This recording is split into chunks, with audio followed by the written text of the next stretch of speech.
Welcome to another episode of Reality Inspyrd with Ashley Inspryz.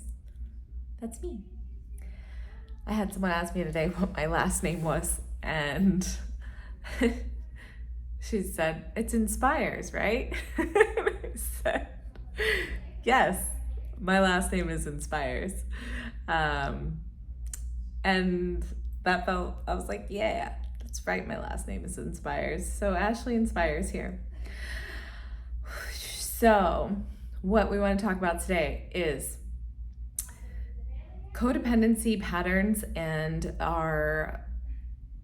what that means. So codependent, if you have adopted a codependent relational style, you have adopted a relating of confluence, so a merging, a flowing together, a coming together, like the river and the creek bed. You want that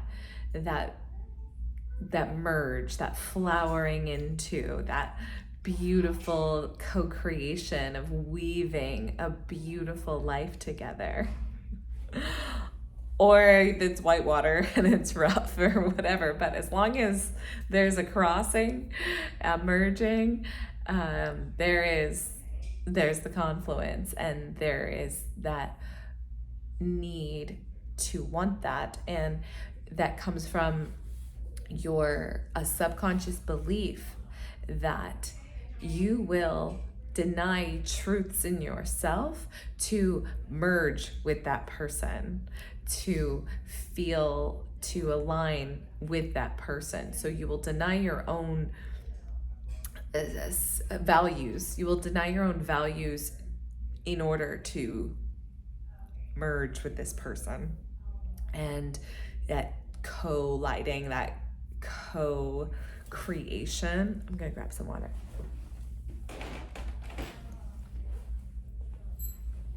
And in that, when you are in that relationship, you will deny your own beliefs sometimes because you have such a need to want to merge with this person that everything you judge, suppress, hide, deny, or shame, you put it down to feel into them, to feel into their feelings and their experience and what they're into. And what do we know about becoming what we judge, disown, suppress, deny, ignore? Those aspects of ourself that we put down in the little crawl space, the Harry Potter room under the stairs, those darker aspects of self that are wrong for feeling that way or thinking that thing or doing that thing, and just constantly shaming yourself, denying it even exists, denying that part of you. You don't have to tell everybody. You don't have to, put your hands up and say it was me. You just have to honor it in yourself. You have to integrate it into your being as being one with it, as yes, that is an aspect of me, and I do not judge, shame, deny, suppress, ignore, make you wrong, make you bad, put you in the corner, put you in timeout, put you in the dunce cap, whatever it is. You do not deserve the lashings. You do not deserve to suffer for your sins. If you suffer every day on this planet, what a waste of your life that is going to be. And we have to communicate with our mind. Our mind is so used to running these patterns of dysregulation, of disharmony, of what's not working, of calculating, and seeing patterns of failure, of bad, of what makes you upset, what you judge ends up showing up. because that's what your attention's on. And so when things aren't working in your life, it's because your attention was on that at a subconscious level. You're not even aware of it. It is a vibration that got programmed into you and settled as truth. And where it settled, it is unable to, it is beneath the surface. It is the iceberg beneath the surface, and the consciousness is unable to dive into it to integrate it or to kind of evaluate it. And what creates a belief or an action or a way of thinking or a foundation is an emotion that's set into it, whether it be shame, grief, hate, whatever that means, this conflict, insecurity, this doubt, these words that are so powerful in vibration. They're in a negative vibration. It's like it's like a or like a I actually don't know where my contacts are, so that's why we've been rocking the glasses, but sorry for the glare. And I'm amazed at where my life has been in the last 3 weeks. It's kind of incredible and insane at the same time, because in one moment it's like kind of everything that I felt was true is going away. There was relationships, there was dreams, there was fantasy, there was lust, there was passion, there was love, there was joy, there was fun, there was play, there was mystery, there was abandon, there was transcendence, there was ease, there was pleasure, there was devouring and excitement and thrill and bliss and ecstatic states of ecstasy, naturally accessible without drugs. Plant medicine, without plant medicine. Don't shadow ban me, please. The veil gets lifted when we reach these higher states of consciousness, and we know through an orgasm that you don't need to take plant medicine, because if you've ever had a real orgasm, come on, there is nothing on this planet that feels that good. Am I right? I'm right. And if you have not experienced that level of climax, of ecstatic states of all of oneness, oh my gosh, it is like drinking in the cosmic, drippy, gooey, delicious,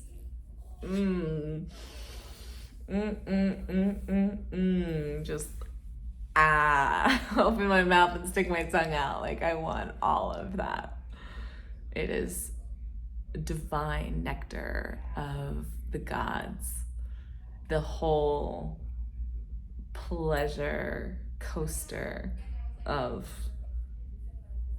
a natural state of ecstasy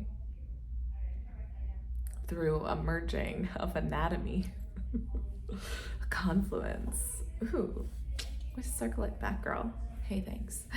The confluence, that merging, Nothing feels better than that. And when you have adopted that in your youth, in your social environments, as a youngster, you're gonna not really know where your truth is. Your compass, your moral, well, maybe moral, but value compass is what is at stake. But you don't know any better. You don't know this. You don't know. Let me tell you. You don't know until you know, and then you know. And so you know, you gotta step back. You gotta observe yourself in these situations, in these life things, these happenings that are happening. You know, who are you confluencing with? If you have codependent values, maybe people are like, no, that's not me, and that's fine. That's not you. I'm codependent because what happens is I deny my own truth, and I deny my own. Really, I feel like I denied a lot of my feelings to make sure everybody else was okay. Because I just wanted, please, like, be okay. Oh, you're upset. Like, I want you to feel better. Like, I'll do anything to make you feel better. I will jump around like a crazy person and try to make you laugh if that will make you feel better. And I will sacrifice my own self-worth and needs and truths in order to serve you. And what I have been told more than once by different clairvoyant, psychic, connected, energetic beings is that I say yes when I mean no. I really have to look at that. Because what's funny, okay, now is that I feel like I'm being authentic. I'm like, yes, I want this. This is definitely what I want. And then there's a little voice inside me like, no, it's too soon, it's this, it's that, it's fine. And I'm like, it's fine, everything's fine, everything's fine. We're fine here. We don't, shh, sit down, shut up. Nobody asked you. We're handling it up here. We're handling it. Guess what? You're handling it, but you are denying that little. I am tuned in to that so much now. It basically tells me what to do at this point. It's like, you're gonna watch this video and you're gonna think about it, and then you're gonna turn your camera on, and then you're gonna record it. And that's what I did. Hey, we're here. What's up? And we're gonna call it Reality Inspyrd. Yep. So it's probably just me. It's just me, riffing. Just riffing over here. Just talking about what's going on in this beautiful, incredible, nourished brain that does all sort of brainiac, genius, brilliant things. And she's just getting more better and more better. Yes, thank you. You're welcome. So there's a lot of that going on, that acknowledgement of myself, because I have just not been nice to myself, not celebrating wins, not giving myself props, not congratulating myself. I'm always like, it's not good enough. Somebody else is doing it better. Someone else is better than you. You kind of suck. Maybe you should go to school again. Maybe you should study more. Maybe you should take another workshop or a class because you don't know enough. Oh, that person's doing that thing you're not doing. Oh, you want that, but you don't have that. Oh, you're gonna ask for that, but not take any action in that direction. Why? Oh, because we're tripping you out of the line, because we're already making your mind busy telling you to do other things that do not maybe give you more of an instant gratification, or give you more of a sense of like authority. Like, talk about like the authenticity. Like, I feel like when I'm sacrificing my own needs in order to please someone else. I feel authentic in that. And then in this way, I feel like, where was I going with that? Anyway, what popped in my head now is righteousness. So righteousness,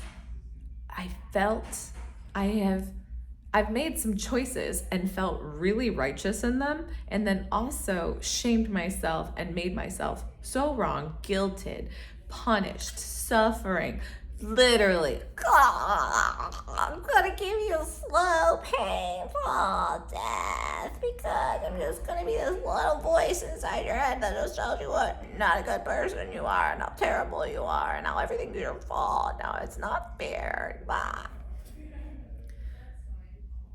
Well,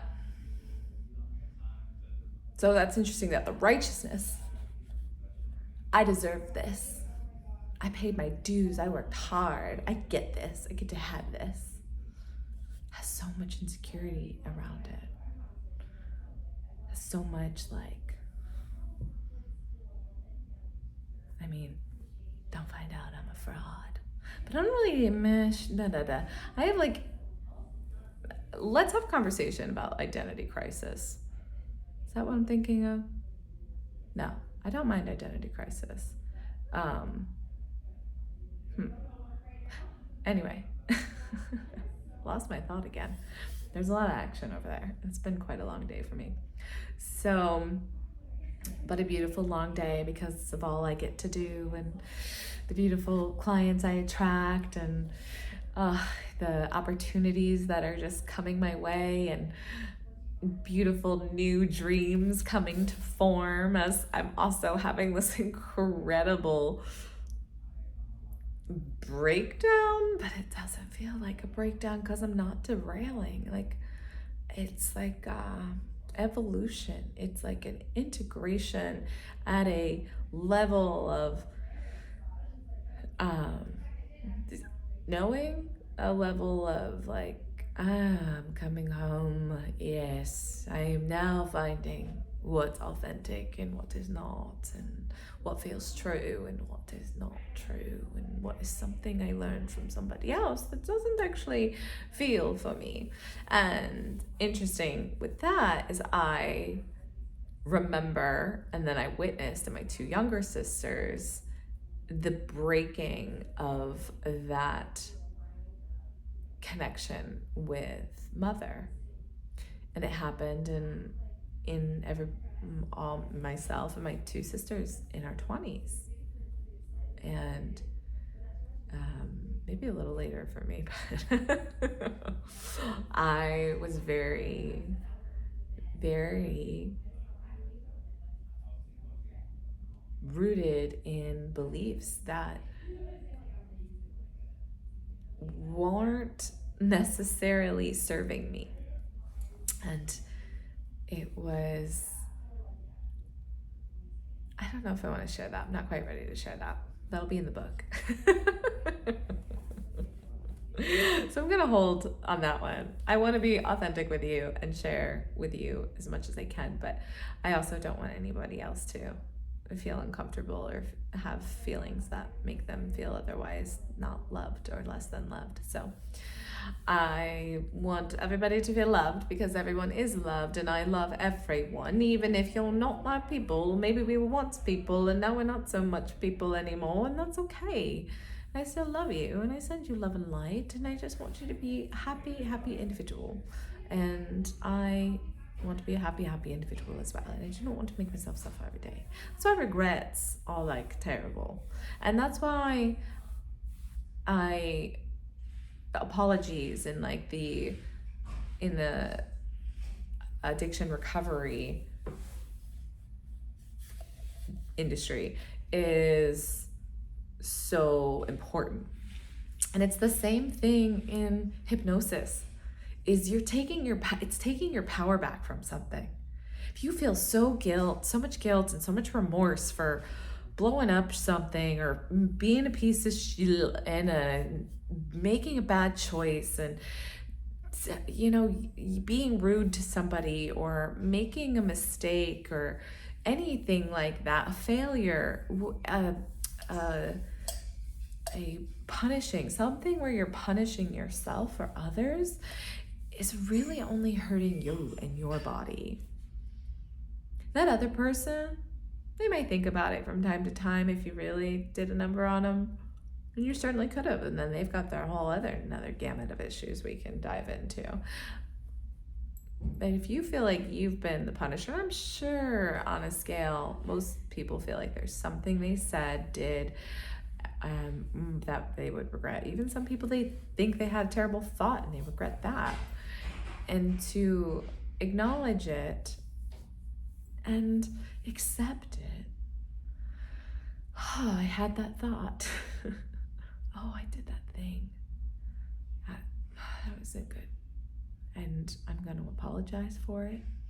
Apologize for who I hurt. Take responsibility for it. If you want that, hey, it was me. I apologize. I am deeply, deeply sorry. And just know that I have reviewed my actions and see how they were harmful. And I have nothing but, you can say respect for them, but if you don't have respect, like, don't be lying either. Just, say, be well, love you, accept it, forgive it. That's why Ho'oponopono is such a great meditation that I don't do enough. And like ever. No, I'll do like a couple of days and then I'll get on like a little spree. Like if I give it to a client and then I'm like, oh yeah, I'm reminded of it, and I do it for a couple days and then I fall off of it again, or just start doing other ones. I do them all. Guided meditations, hypnosis, anything. So binaural beats, isosynchronic tones and sacred acoustics and different sound healings and sound baths and such. So love the sound of the vibration is always really important. Right now I'm really into mantras. I'm doing a lot of mantras and doing a little kundalini, the breath work and the energy. But we're here tonight because we're on a moon cycle and I haven't quite looked up the reasoning. I imagine it's because you're getting lightheaded and your uterine lining is shutting and you're losing a lot of blood. So the heavy breathing and the heavy action is intense. And so I'm taking the day off. I took yesterday and today off. And I feel like tomorrow I might be back on. If not tomorrow, then definitely Sunday. So it's happening and I love it. And I feel like it's really helping me integrate. I feel like it's kind of the secret sauce that I'm trying to bring into this world. It is breath. It is mantra. Satanama, satanama, satnam, satnam. And there is movement, complete action, flexion of the spine. This channel of intelligence that connects the brain to the yoni, to the pelvic bowl, which is the miracle of life. No wonder you want to penetrate that shit, because it is blessed up. So again, boundaries, clarity and boundaries. So for my codependent homies, let's wrap this up. I got some work to do.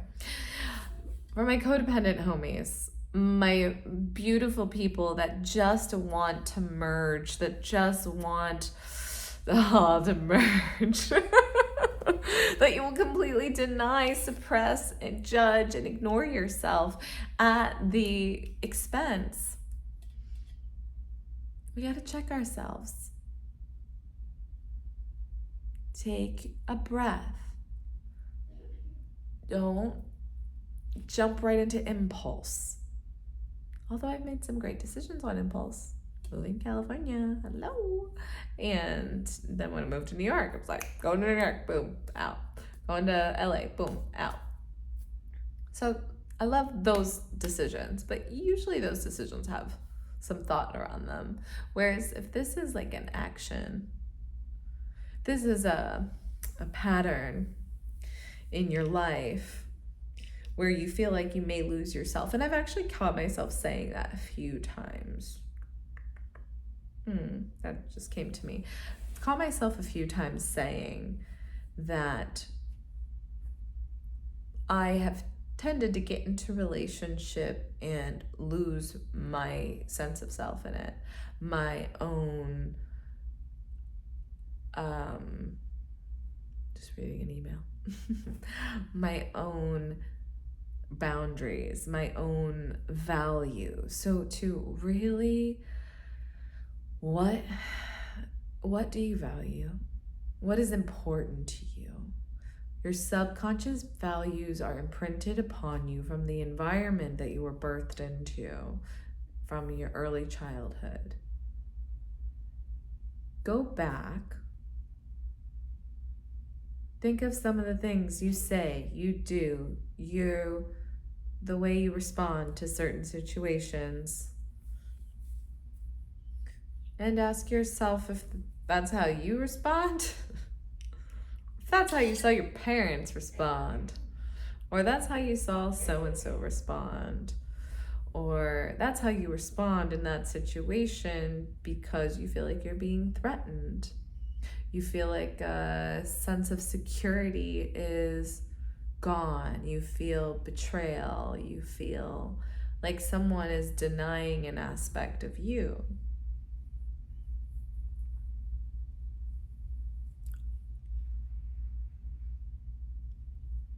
And then, and then I'm like, jealousy? Are we going into jealousy? No. Yes. Jealousy is an absence of love. If you're jealous, there is a lack of love for yourself. You are mad at you. You are so mad at you, but you jealous of somebody else. You so much don't like yourself that you're jealous of them because they're doing something you're not doing. They have something that you think you don't have. You think they're more special than you. But you're like, I hate them. I hate them. You know why I hate them? Because they do this and they do that and they wear their hair that way, and I hate when they wear their hair that way. And then who do you think they are? It's wearing those earrings and the things and the bang bang and the boo boo, and they just, oh my God, Becky, look at her butt. It is so big. She looks like one of those rap guys' girlfriends. And you're like, maybe I can get with that rap guy. Make her jealous. Yeah. Okay, friends. Or you can do action completely out of love. But there might be righteousness there. Check it. If it's something that maybe societally shames it or makes it wrong, bad, criminal. Don't be a criminal.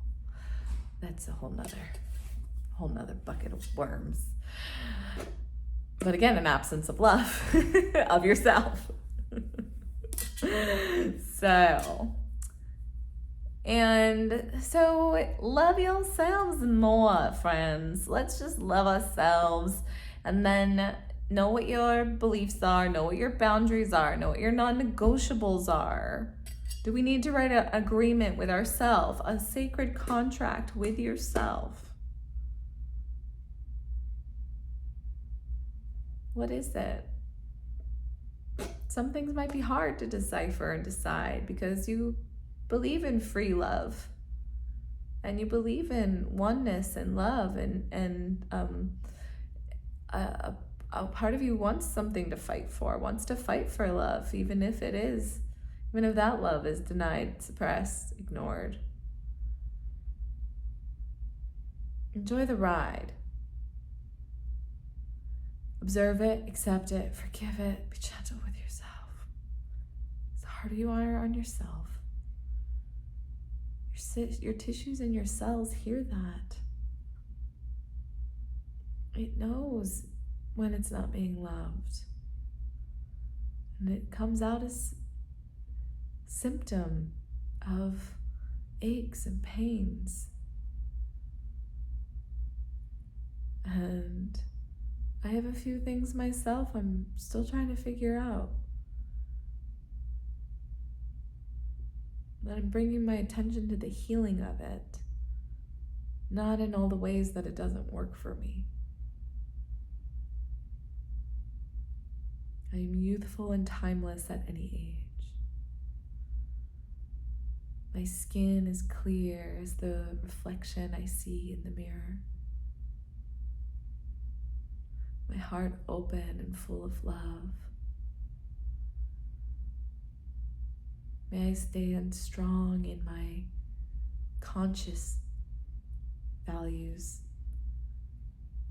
and make them subconscious so it is second nature. To accept, forgive, have compassion for, to receive, to allow, to not fight the resistance, to not swim upstream, but to still know your truth. And that's tripped me up, because we can listen to Abraham Hicks and it's like, don't swim upstream, you just got some, what'd she say? Something in your craw. Something's up in your craw.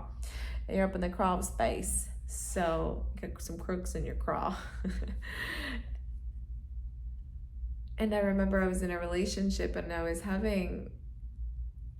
wasn't liking my surroundings.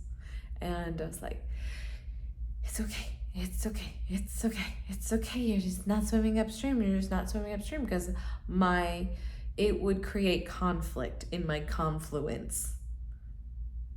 It would bring whitewater rafting to my relationship, or even more. And I was more afraid of that and sacrificing my need to ask for this space to be tidy and clean, and to still settle for it when nothing was done about it, and to still sit in it, even though it was becoming really a thing. But I was just, okay, it's fine, I'm peace and love, peace and love, peace and love. But like, even in that, like, you're not all peace and love when you're like peace and love, peace and love. You're not leveled into your peace and your love. It is more loving and more peaceful for you to speak your piece in a compassionate way. Hey, listen, I know this is hard for you. This is a struggle. This is a hard spot we're in right now. For my own sanity and my own worth and my own sense of well-being, I cannot be in this space. And that is my truth. And that is authentic to me. And to check in with that more. Okay? That was Reality Inspired with Ashley Inspryz. Peace and love. Peace and love. Bye, bye, bye.